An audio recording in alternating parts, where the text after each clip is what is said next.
Hello बच्चों, कैसे हैं आप लोग। मैं हूं अंकित कुमार और मैं आज आप लोग को पढ़ाऊंगा मैटर्स इन सराउंडिंग के बारे में। ये थर्ड लेक्चर है मैटर इन सराउंडिंग में। हम लोग फर्स्ट लेक्चर पढ़े थे, सेकंड और ये है थर्ड। इसमें हम लोग पढ़ेंगे सब्लिमेशन के बारे में। जो उसमें तीनों स्टेट था, फर्स्ट था सॉलिड, लिक्विड और गैसेस स्टेट, पंच तत्व के बारे में हम लोग पढ़े थे। उसके बाद हम लोग पढ़ेंगे सब्लिमेशन के बारे में। ठीक है, सब्लिमेशन होता क्या है। ठीक है, तो sublimation the process in which the solid state changes into gaseous state, मतलब जो सॉलिड स्टेट है वो डायरेक्ट गैसियस स्टेट में चेंज हो जाएगा, ना कि लिक्विड में। मतलब डायरेक्ट जब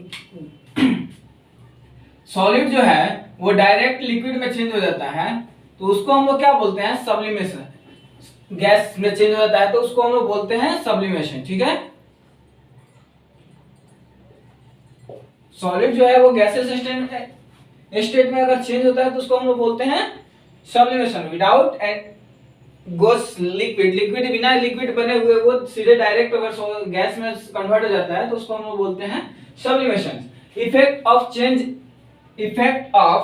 ऑफ प्रेशर, प्रेशर के चेंज पे क्या क्या इफेक्ट पड़ता है। ठीक है, अगर हम लोग प्रेशर चेंज करते हैं तो उससे क्या इफेक्ट पड़ता है उसके बारे में हम लोग पढ़ते हैं। The physical states of matter also change increasing और डिक्रीजिंग प्रेशर। ठीक है, अगर हम लोग प्रेशर को इंक्रीज करते हैं या डिक्रीज करते हैं, ठीक है, तो क्या होगा, उस पे मैटर के स्टेट्स ऑफ मैटर पे इफेक्ट पड़ेगा। ठीक है, प्रेशर का यूनिट जो होता है वो होता है पास्कल। ठीक है, अब हम लोग पढ़ते हैं लिक्विड को अगर हम लोग वेपोराइज करते हैं। ठीक है, अगर वेपोराइजेशन होता है, लिक्विड का अगर वेपोराइजेशन होता है तो वो क्या होता है, गैस बनेगा। अगर लिक्विड से गैस बनता है तो उसको हम लोग बोलते हैं वेपोराइजेशन। ठीक है, तो यहां से आप लोग क्लियर कर लीजिएगा कि वेपोराइजेशन से तो लिक्विड स्टेट से अगर गैसेस स्टेट में जाता है तो उसको हम लोग बोलते हैं वेपोराइजेशन। ठीक है, मतलब वेपर का वेपोराइजेशन हुआ, गैस बना। ठीक है, अगर गैस से लिक्विड बनता है, ठीक है, अपोजिट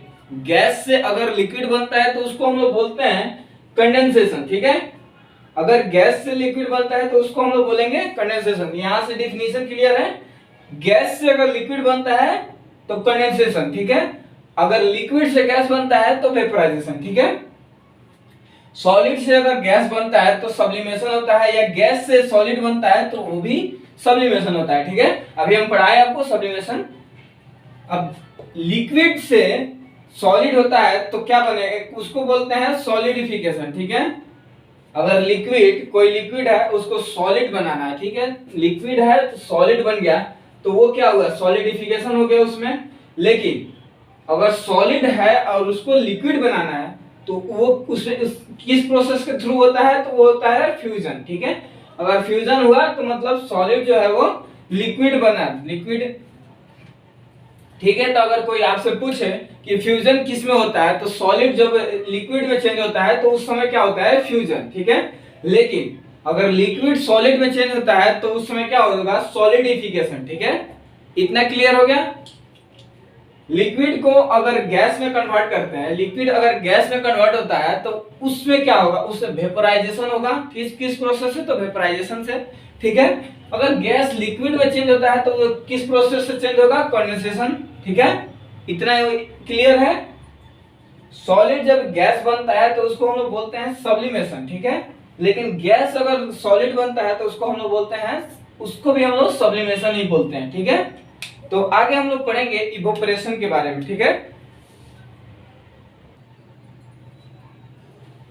चलिए नेक्स्ट हम लोग पढ़ेंगे इवोपरेशन के बारे में। ठीक है, तो इवोपरेशन क्या होता है, द प्रोसेस बाय विच, ठीक है, the process by which liquid turns into gas. ठीक है, लिक्विड जो है वो गैस में कन्वर्ट हो जाता है तो उसको क्या हम लोग बोलेंगे, इवोपरेशन। ठीक है, डेली लाइफ में हम क्या देखते हैं, जैसे कि डेली लाइफ में हम लोग कपड़े, भीगे कपड़े को धूप में सुखाते हैं तो उस समय क्या होता है, उससे किससे, उसका प्रोसेस क्या होता है, उसको भी हम लोग क्या बोलेंगे, इवोपरेशन। जब इवोपरेशन होगा तभी वो जो गीला कपड़ा है वो सूखेगा। ठीक है, प्रोसेस से, इवोपरेशन से। ठीक है, इवोपरेशन कॉज कूलिंग। ठीक है, इवोपरेशन कॉज करता है, कूलिंग को भी कॉज करता है। ठीक है, फैक्टर्स अफेक्टिंग इवोपरेशन, इवोपरेशन का फैक्टर अफेक्टिंग, इफेक्ट कौन कौन करता है, फैक्टर कौन कौन ऐसा फैक्टर है जो इवोपोरेशन को इफेक्ट करता है? तो the rate of evaporation increase with an increase in surface area. Daily life में हम लोग एग्जांपल कपड़े सुखाते हैं तो उसका जैसे जैसे अगर छोटा कोई चीज है तो उसको हम लोग रखेंगे तो वो जल्दी नहीं सूखेगा, लेकिन अगर बड़ा जितना सरफेस एरिया जितना बड़ा होगा वो उतना ही जल्दी सूखेगा। क्यों? क्योंकि उसका जो सरफेस एरिया ज्यादा है तो उस पे हीट ज्यादा पड़ेगा, तो उसके वजह से उसके रेट ऑफ इवोपोरेशन जो होगा वो ज्यादा होगा। मतलब जितना ज्यादा सरफेस एरिया उतना जल्दी ही इवोपोरेट कर जाएगा वो, ठीक है, उसमें इवोपोरेशन उतना ही ज्यादा होगा। ठीक है। सेकंड है इंक्रीज इन टेम्परेचर। अगर डेली लाइफ में हम लोग देखते हैं टेम्परेचर जितना ज्यादा होगा, अगर ठंड की अपेक्षा अगर कपड़ा सुखाते हैं ठंड में तो वो जल्दी नहीं सूखेगा, लेकिन उसके कंपैरिजन में अगर गर्मी में हम लोग कपड़ा रखते हैं 1 घंटा में सूख जाता है, बहुत जल्दी सूख जाता है। तो क्या टेम्परेचर अगर बढ़ता है तो उसमें उससे भी इवोपोरेशन जो होता है वो इफेक्ट करता है, उससे भी टेम्परेचर से भी इवोपोरेशन पे इफेक्ट पड़ता है। ठीक है। नेक्स्ट हम लोग पढ़ते हैं डिक्रीज इन ह्यूमिडिटी। ह्यूमिडिटी होता क्या है? तो water vapour present in air. ठीक है। हमारे इन्वायरमेंट में जो एयर इन्वायरमेंट में है उसमें क्या ह्यूमिडिटी जो होता है, ह्यूमिडिटी मतलब होता है कि अगर जो वाटर वेपर है वो अगर आसपास के सराउंडिंग में है तो कितना है उसको हम लोग बोलते हैं ह्यूमिडिटी। ठीक है। ठीक है। तो ह्यूमिडिटी डिक्रीज अगर करता है, अगर डिक्रीज नमी जितना ही कम होगा, वाटर वेपर जितना ही कम होगा उतना ही ज्यादा, ठीक है, रेट इवोपोरेशन होगा।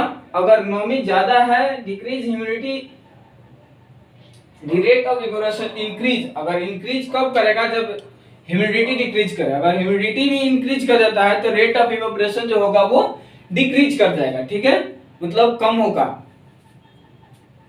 And increase in wind speed, हवा के चाल पे भी, ठीक है, हवा कितना स्पीड से चल रहा है उस पे भी, उससे भी रेट ऑफ इवोपोरेशन जो होता है वो इफेक्ट पड़ता है। ठीक है। अगर हवा तेज चल रहा है तो उससे भी रेट ऑफ इवोपोरेशन इंक्रीज करता है। अगर हवा जितना ही ज्यादा तेज चलेगा तो रेट ऑफ इवोपोरेशन जो होगा वो उतना ही ज्यादा होगा। ठीक है। तो ये रहा फैक्टर अफेक्टिंग इवोपोरेशन। ठीक है। अब कुछ मेजरेबल क्वांटिटीज के बारे में जानेंगे, यूनिट्स के बारे में।